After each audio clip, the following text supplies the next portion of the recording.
Hola, buenas tardes. Mi nombre es Juan Martín González.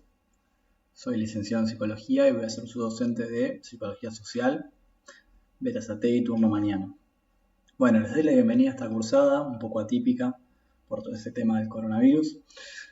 Pero bueno, de todas maneras vamos a intentar hacer lo mejor posible en relación a las clases, buscar la mejor manera de que ustedes puedan adquirir todos los contenidos que necesitamos que adquieran para avanzar en la carrera, aprobar la materia. ¿Sí? La idea va a ser que estemos en contacto de la mejor manera posible y de la manera más fluida posible, seguramente a través de mail y cualquier otro medio virtual. Es muy probable que armemos alguna plataforma virtual o usemos alguna ya existente para poder subir contenido de la clase, subir cronogramas, comunicaciones de cualquier tipo, eh, trabajos, etcétera, ¿sí? Bibliografía, estos mismos Power, ¿sí? Estas mismas clases que por ahí les estoy dando, las van a tener como disponibles subidas a alguna plataforma. Los que tengan algún problema con la tecnología o no sean muy amigos de la tecnología me pueden consultar, no hay ningún problema y les puedo dar una mano para poder acceder a estos contenidos si se les complica, si se les llega a complicar. Así que bueno, la idea, como les dije, va a ser que estemos en contacto permanentemente. Todavía se va a definir el tema de evaluaciones. Es muy probable que sea a través de trabajos prácticos, ¿sí? De dos trabajos prácticos distintos de modalidad, de esta misma modalidad virtual, ¿sí? Que ustedes tengan que entregar. Vamos a ver, yo se los voy a estar informando a medida que vayan avanzando los días y vayamos tomando una decisión acerca de cómo va a ser el proceso de evaluación. Por lo pronto, les voy a ir subiendo la bibliografía para que ustedes vayan estando al día con las clases. Toda la bibliografía está digitalizada, así que no se hagan ningún problema por eso. Si alguien, como les dije, tiene algún tipo de dificultad, me contacta. O en caso de que sea un tema administrativo que tenga más que ver con otro tema que no tenga que ver con la materia, lo pueden hacer directamente a través del mail de UAI o hablar con las autoridades directamente de la universidad. Bueno, creo que eso es todo lo que les quería comentar. Obviamente les doy la bienvenida y bueno, esperemos que sea una cursada lo mejor que podamos hacer, una cursada lo mejor posible, lo mejor que podamos con esta situación que estamos viviendo. Bueno, vamos a comenzar entonces con la primera clase de Psicología Social. Y entonces para comenzar la clase pensemos, o estaría bueno tal vez que pensemos, qué es la psicología social, ¿no? Y este texto que ustedes van a ver y lo van a tener subido en la plataforma, habla de eso, el primer capítulo, que tiene que ver con qué es la psicología social. ¿Sí? Perdón, antes que nada, acá en la primera diapo les dejo mi dirección de mail. Ahí tienen mi nombre, Juan Martín González Isola, y tienen mi mail abajo a continuación para que me escriban. De todas maneras lo van a tener también por otro medio, pero bueno, ya que está acá, se los comparto por si quieren escribirme por ahí. Yo de todas maneras voy a armar la lista de alumnos, ¿sí? Que ya la debo tener, entonces voy a hacer como un mail general para que ustedes puedan responderlo y ya quedemos en contacto por ahí. Bueno, decía que para hablar de la psicología social y lo que vamos a hacer en la materia y lo que vamos a ver, empezamos con este texto y tenemos que pensar qué es la psicología social, ¿sí? Cuál es su método de estudio, su objetivo, cómo la definimos. Bueno, para ese fin vamos a utilizar este texto de Baron and Brain, ¿sí? El capítulo 1 especialmente, igual vamos a ver otros capítulos también.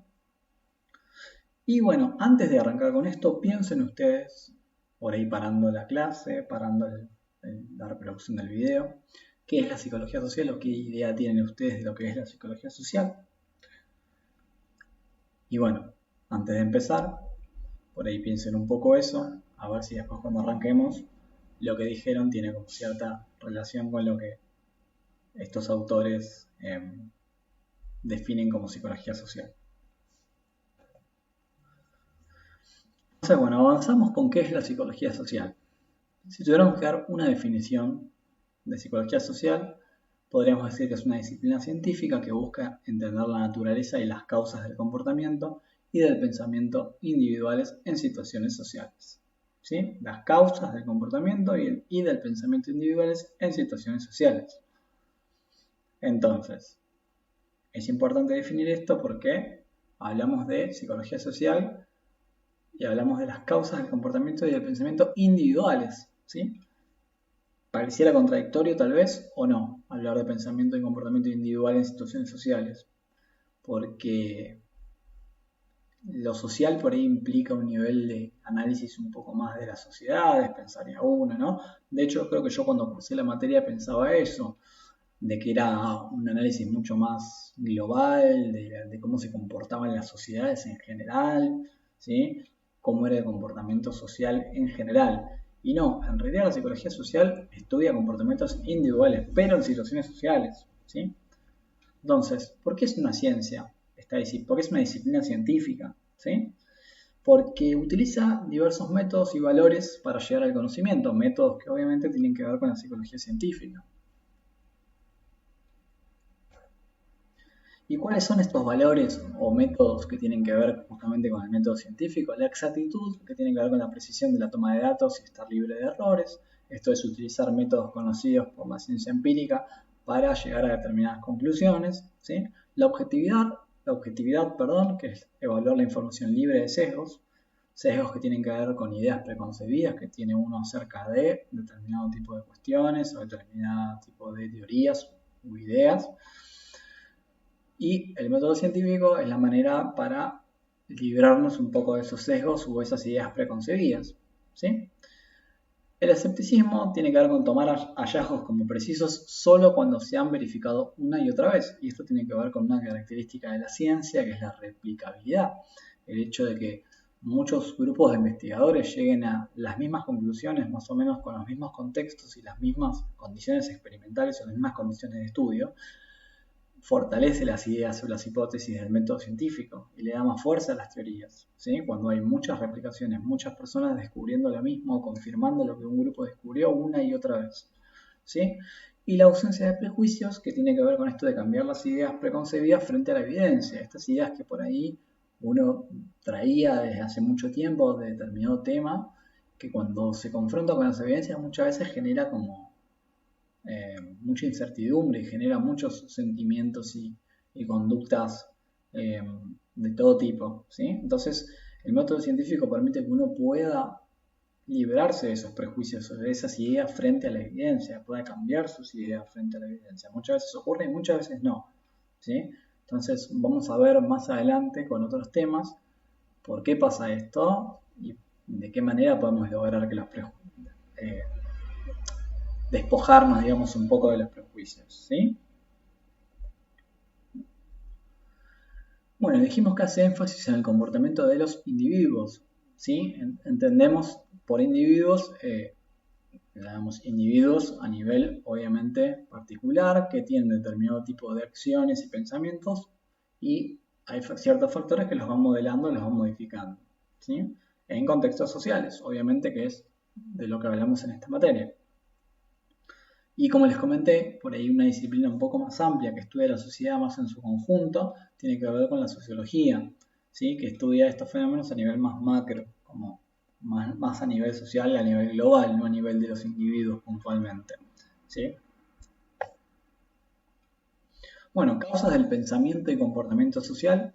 Hay factores y condiciones que conforman el comportamiento y el pensamiento de los individuos, acciones, sentimientos, creencias, recuerdos e inferencias en relación con otras personas.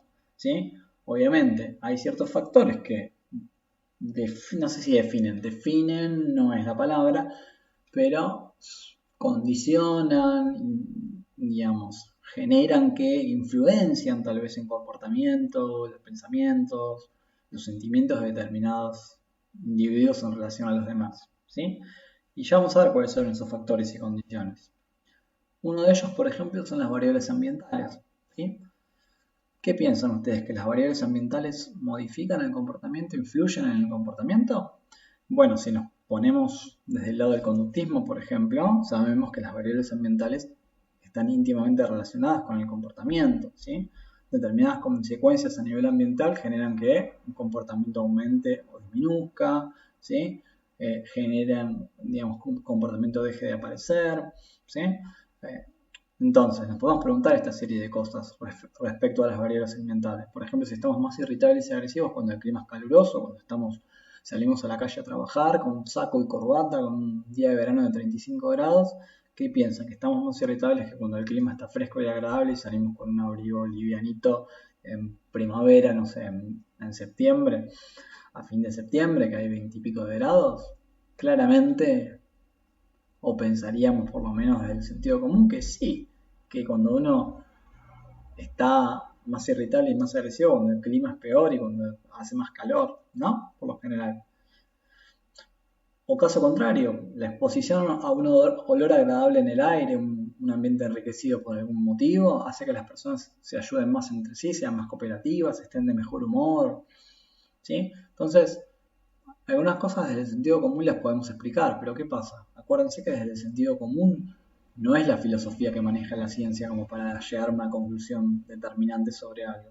Entonces, eso lo tenemos que investigar. Y la verdad que sí, miramos estudios sobre esto, nos damos cuenta de que existen, ¿sí? Hay un montón de investigaciones que muestran la influencia del entorno físico, del entorno ambiental en nuestros sentimientos, en nuestros pensamientos y en nuestros comportamientos. Yo les di el caso del conductismo, por ejemplo, pero hay muchos otros que tienen que ver con la influencia de los pensamientos sobre la conducta. Si pensamos determinadas cosas, entonces nos comportamos de determinada manera, y si pensamos otras, nos comportamos de otra manera. Si estamos asustados, actuamos de determinada manera que si no estamos asustados. Y eso tiene que ver con sentimientos, con emociones, ¿sí?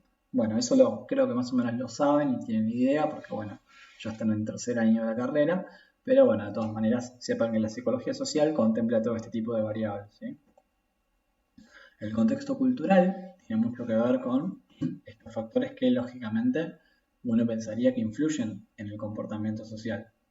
¿De qué manera? No sé, determinados preceptos o determinados factores culturales han logrado, por ejemplo, que estar delgado, como dice el ejemplo, sea una condición deseable para la mayoría de las personas. Socialmente es mucho más aceptable ser delgado que ser gordo o tener sobrepeso, ¿sí? Los constructos de belleza, ¿sí? Los que instauró el contexto cultural determinan que determinadas características son lindas y otras no.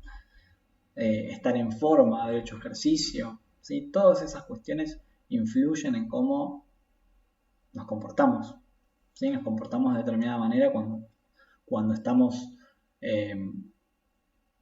influenciados por este tipo de cuestiones que cuando no, o cuando estamos menos influenciados tal vez, ¿sí? Entonces halagamos al que adelgazó, le decimos, che, qué flaca estás, a alguien que no vemos hace mucho tiempo y vemos que efectivamente bajó de peso, y lo decimos generalmente en un contexto de halago, ¿no? Le decimos a una persona, uy, estás haciendo ejercicio, porque vemos que, no sé, que está más marcado, que está en forma, y eso genera determinado tipo de comportamiento de halago hacia el otro. Así que bueno, sabemos que el contexto cultural, por todos estos ejemplos que venimos dando, influye mucho en el comportamiento, ¿sí? Factores biológicos.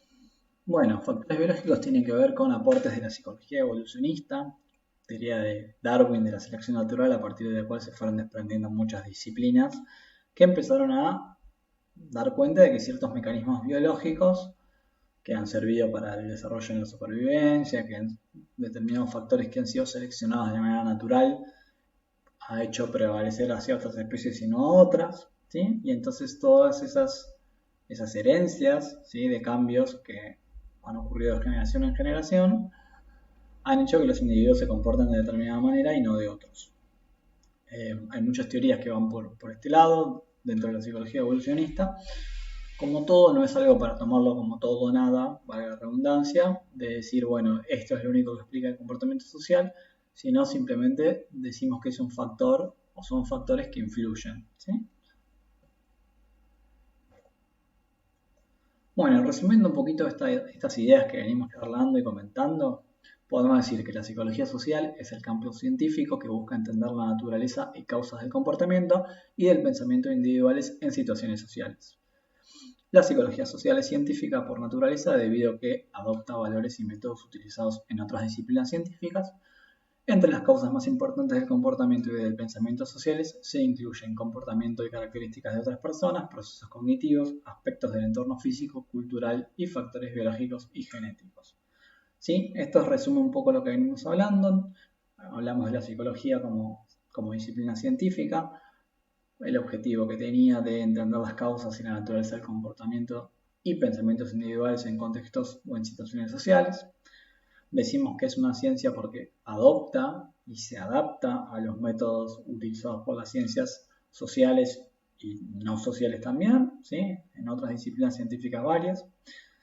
Y tenemos ciertos factores que influyen en el comportamiento y en el pensamiento a nivel social, que tienen que ver con este tipo de cosas como procesos cognitivos, que tienen que ver con la manera en que procesamos la información, la manera en que pensamos, aspectos del entorno físico, ¿sí? Que tienen que ver con, obviamente, factores ambientales, ¿sí? Cultura, o aspectos culturales, mejor dicho, que tienen que ver con determinadas ideas o construcciones sociales acerca de lo que de cómo debe comportarse una persona, ¿sí? Y factores biológicos y genéticos que tienen que ver con esto último que les comentaba, que tiene que ver con el hecho de la psicología evolucionista, el hecho de la elección de pareja, ¿sí? Determinadas conductas que tienen que ver con la supervivencia de la especie.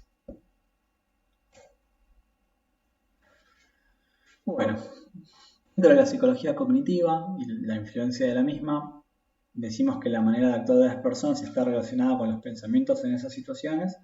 Y sí, es un poco lo que les comenté hace un ratito, del hecho de que pensar determinadas cosas hace que actuemos de una manera y no de otra, ¿sí? Entonces, bueno, estos factores que influyen dentro de la psicología social tienen por objetivo entender estas conexiones, ¿no? Entre el pensamiento social y el comportamiento social explícito. El pensamiento social que tiene que ver, obviamente, con cómo piensan los individuos en determinadas situaciones sociales, qué piensan del otro, qué piensan de determinadas situaciones, qué piensan de sus autocompetencias, de sus características, ¿sí? Respecto a cómo actuar con los demás. Se piensan socialmente competentes para hablar con un amigo, para dar una clase oral, para hacer un pedido de trabajo, para cortejar a alguien o hablar con una persona que les interese, etcétera, etcétera, etcétera. Entonces, para esto aplicamos cuestiones teóricas de la psicología cognitiva que tienen que ver con cuestiones de razonamiento, cuestiones de memoria, cuestiones de tomas de decisiones. Y hoy por hoy, con todo el desarrollo de las neurociencias, se ha podido integrar ese conocimiento también a todo lo que tiene que ver con la alteración cerebral, ¿no? De qué áreas o qué implicancias cerebrales están relacionadas con la toma de decisiones, con el comportamiento moral, con la toma de decisiones a nivel moral, ¿sí? Con cómo funciona el cerebro en situaciones de estrés, en situaciones de miedo, en situaciones de incertidumbre, etc. Y bueno, todo esto nutre bastante la disciplina con los recaudos que hay que tomar de determinado tipo de conclusiones y estudios. Como les dije, eso forma parte del método científico, pero de todas maneras enriquece mucho el análisis. Bueno, entonces hay otras áreas también que tratan de exportarse dentro de la psicología social para estar incluidas también en estos niveles de análisis, como son procesos legales, temas de salud pública, el comportamiento legal, o todo lo que tiene que ver con la legalidad de determinados procesos judiciales, ¿sí? Entonces, dentro de una perspectiva multicultural, tomando en cuenta todos estos factores, lo que tenemos que tener en cuenta es que la diversidad social influye en muchos tipos de comportamientos y en muchos tipos de contextos, entonces estaría bueno que utilicemos esta disciplina para explicar bastantes otros fenómenos en distintos tipos de áreas, obviamente siempre eh, abocándonos al método científico y a la metodología que tenemos que utilizar para el mismo, ¿no? Y obviamente que con esto que les contaba, el desarrollo de las neurociencias, que tiene que ver con predominar los factores biológicos por sobre otros, que es una característica muy occidental nuestra, o sea, de la cultura justamente, el hecho de lo biológico por sobre otros factores. Fíjense de hecho que siempre en nuestro campo inclusive el rol médico juega un papel muy importante sobre el rol psicológico, muchas veces Pasa mucho en instituciones, ¿sí? Hospitales, etcétera, que el factor biológico muchas veces parece mucho más preponderante que el psicológico en determinados contextos. Entonces, es importante el factor biológico, por supuesto, o los factores biológicos, pero sin quitarle peso a otros. Entonces, hay evidencia creciente de que muchos factores biológicos influyen en el comportamiento social, la elección de pareja, la violencia, las conductas de ayuda.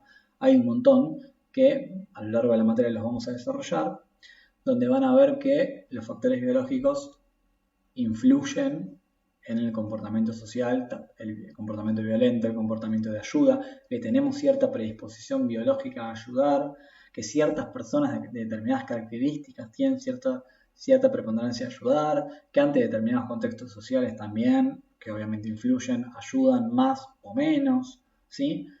O son más violentas determinado tipo de personalidades que otras, en determinado tipo de contextos. Digamos, los niveles de análisis son muchos y bueno, hay que ir desmenuzándolos de a poco y para eso vamos a tener toda la cursada para ir analizando uno por uno. Entonces, hay varios estudios que muestran, ¿sí?, que determinados rasgos dominantes, por ejemplo, están asociados con determinados resultados positivos a nivel social. Entonces, resultados positivos refuerzan estos rasgos dominantes, ¿sí?, al menos en los hombres.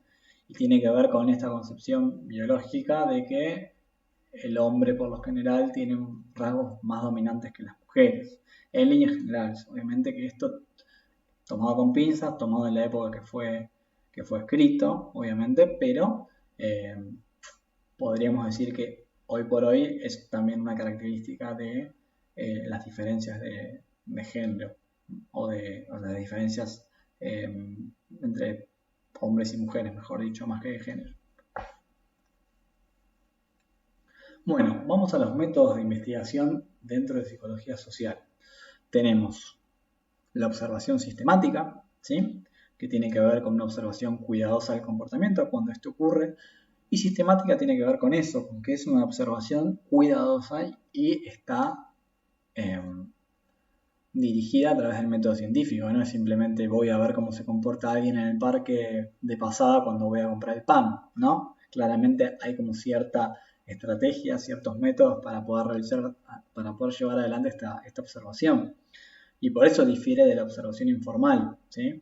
Dentro de la observación sistemática tenemos, por ejemplo, esto de observar el comportamiento en determinado contexto, en determinado lugar y medir ciertas variables. Eso sería observación sistemática, ¿sí? Dentro de otros métodos tenemos el método de las encuestas, el hecho de otorgar cuestionarios autoadministrables, por ejemplo. Ustedes por ahí conocen algunas que otras pruebas psicológicas que se le brindan al individuo para que complete. Y bueno, lo importante de este tipo de encuestas es controlar la muestra de las personas a las cuales se les administra, porque a partir de ahí uno va a extraer conclusiones que van a depender también de qué tipo de sujetos fueron seleccionados para integrar esa muestra, ¿sí? Bueno, se utilizan muchos estudios de correlación en psicología social y en muchas otras disciplinas también, que son eventos o variables que están relacionadas unas con las otras, ¿sí? Y la correlación tiene que ver con esto, con cuando un evento cambia, el otro también lo hace, ¿sí? Cuando hace más calor, nos ponemos menos ropa, por ejemplo, ¿sí? Cuando tenemos sueño, somos más agresivos. No sé, les digo variables al azar que pueden ser ejemplos de correlaciones, ¿sí? Cuando llueve, saco el paraguas. No sé, a mayor fuerza en la correlación, las predicciones serán más precisas. Y la fuerza tiene que ver con determinada indicación o determinado indicador estadístico que mide qué tan fuerte es esa relación entre las variables, ¿sí?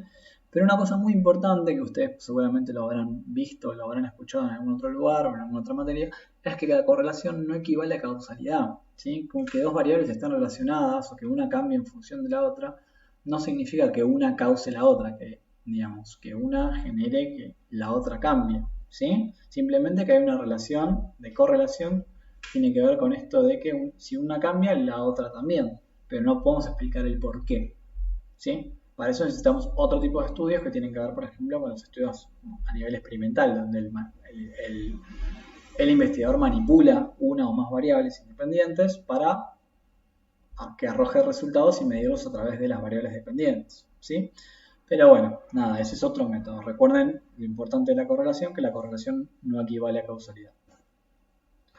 Y justamente les comentaba lo del método experimental, que tiene que ver con una variable alterada sistemáticamente por el investigador y medir los efectos de dichos cambios en otras variables que son las variables dependientes.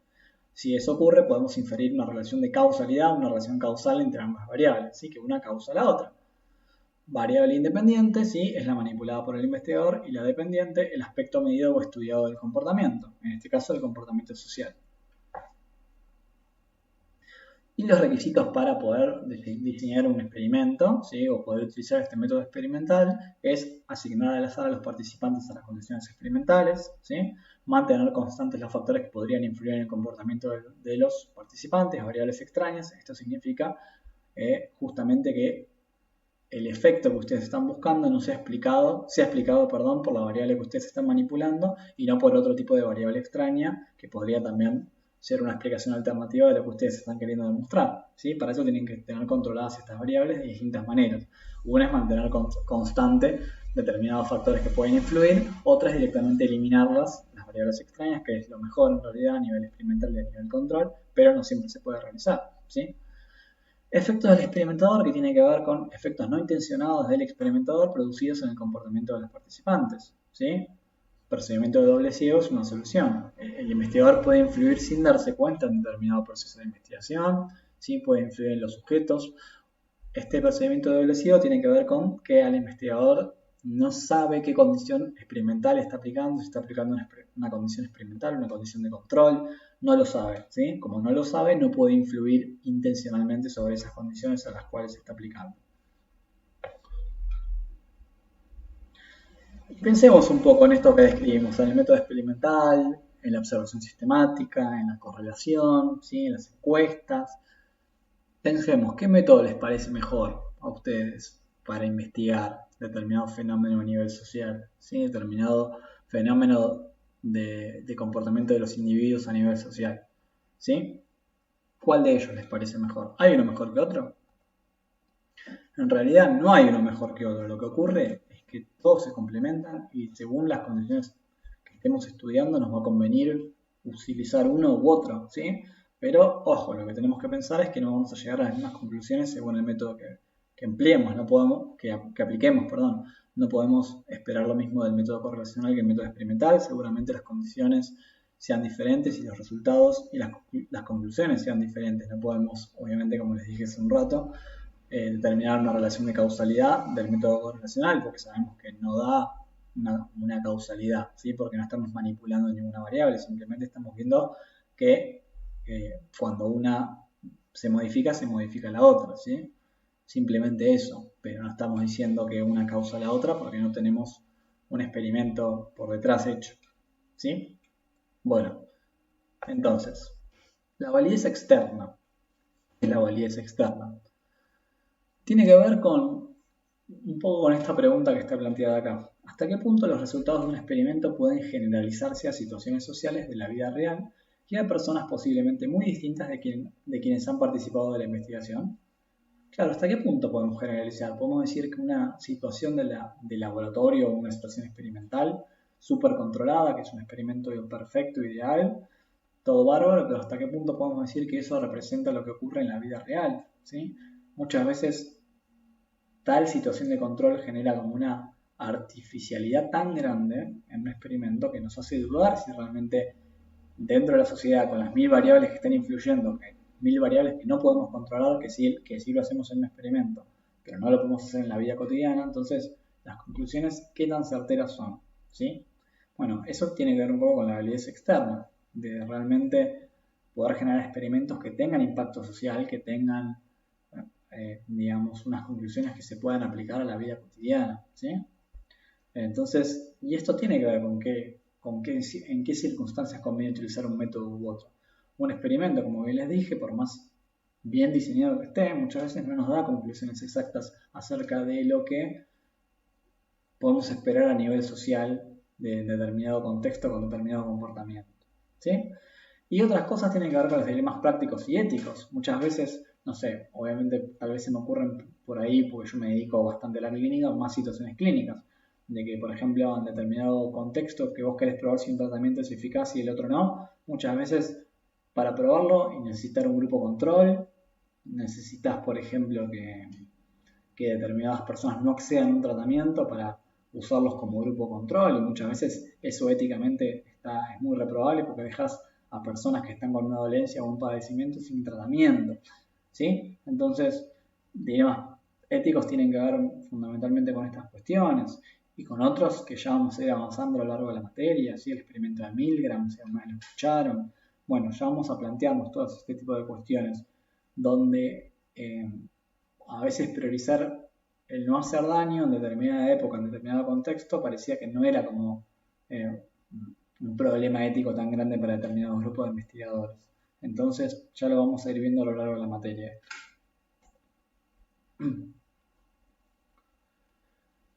Bueno, respecto a la interpretación de los resultados de investigación, ¿cuánta confianza podemos depositar en los hallazgos? Para ver si determinados resultados a los que arriba una investigación son confiables o no, se utilizan estadísticos inferenciales, que son herramientas matemáticas creadas específicamente para determinar si determinada conclusión es confiable o no, ¿sí? Y lo importante de esto es que un resultado específico es siempre por naturaleza tentativo, que tiene que ver con el hecho de que no es final y tiene que ver también con lo que les comentaba del tema de la replicabilidad. Yo puedo llegar a un resultado genial, súper buenísimo, pero por ahí otro grupo de estudios llega a conclusiones completamente opuestas a las mías, entonces hay que revisar bien las investigaciones y hay que revisar bien qué hizo cada uno para ver si esas conclusiones, cuáles son exactas y cuáles no, ¿sí? Entonces hay que tener mucho cuidado con este tipo de cosas, sacar los prejuicios y los sesgos de lado, como les dije hace un rato, y tratar de ser lo más objetivo posible. Bueno, el papel de la teoría en la psicología social. La teoría, como de toda disciplina científica, es muy importante. Entonces la idea es que la teoría se apoye sobre evidencia también, no solamente las investigaciones sobre factores que influyen sobre la psicología social, sino sobre la disciplina misma y el cuerpo teórico mismo. Entonces, sobre la base de una evidencia concreta se propone una teoría que refleja esta evidencia, ¿sí? Esta teoría ayuda a hacer predicciones sobre eventos observables, ¿sí? Estas predicciones, conocidas como hipótesis, son evaluadas por la investigación actual a ver si son válidas o no. Si los resultados son consistentes con la teoría, aumenta la confianza en la precisión de la teoría. Si no ocurre así, la teoría se modifica y se realizan nuevas pruebas. Por ahí en un momento escucharon la noción de paradigma y es esto que tiene que ver con que cuando determinado modelo explicativo tiene cierto nivel de evidencia, se sostiene, ¿sí? Cuando la evidencia es consistente con la teoría. Cuando no lo es, ocurre que hay que hacer un cambio de paradigma y se genera como una crisis, entre comillas, dentro de esa explicación teórica o dentro de ese cuerpo teórico. La idea es ir modificando gradualmente la teoría para hacerla coincidente con las hipótesis y con los hallazgos, ¿no? La idea es esa, ¿sí? La teoría de la psicología social es muy robusta porque tiene evidencias múltiples de un montón de factores que influyen sobre el comportamiento humano a nivel social, pero esto está siempre en revisión, como de cualquier disciplina científica. Bueno, en la búsqueda del conocimiento y los derechos individuales de los individuos que participan de las investigaciones, se utiliza a veces el recurso del engaño, que tiene que ver con esto de no decirle a los participantes de determinado estudio cuál es el objetivo final del experimento o de la investigación. Muchas veces es un recurso muy útil porque libera a las participantes de ciertos sesgos o problemas metodológicos que pudiesen surgir si se entera cuál es el objetivo del estudio, ¿sí? Ya vamos a andar más adelante con ejemplos concretos de estudios en psicología social o de experimentos en psicología social, pero este recurso se utiliza. Cabe también el debate acerca de si es ético, obviamente, utilizar este recurso de engaño o no. También vamos a avanzar sobre eso, ¿sí? Pero bueno, en eso consiste, ¿sí? Se utiliza este método porque el comportamiento de los participantes se alterará si conocen el objetivo del estudio, como les dije, y para mitigar un poco este efecto se utiliza el consentimiento informado, que es un escrito, normalmente se hace por escrito, para avisar a los participantes que probablemente se utilice o no se explicite el motivo original del estudio, ¿sí? Por motivos metodológicos o por otros motivos. Si ellos aceptan participar, van a firmar como que están de acuerdo en participar, y si no, no lo harán, ¿sí? Pero bueno, el consentimiento informado se mitigan un poco los efectos éticos de engañar a determinada persona para que participe de un estudio y no se le dice cuál es la finalidad del estudio. Y bueno, con esto cerramos la primera clase sobre este texto de definiciones de psicología social. Cualquier duda, comentario, crítica, obvio es bienvenida, y vamos a tener, como les dije, todos los canales virtuales abiertos para que ustedes se puedan comunicar. Y bueno, recuerden que esto es a su disposición, como les dije, y bueno, les vuelvo a dar la bienvenida y ojalá que tengamos la cursada de la mejor manera posible y que puedan adquirir todo el conocimiento posible y la pasemos bien, ¿sí? Bueno, les agradezco mucho por escucharme y hasta la próxima.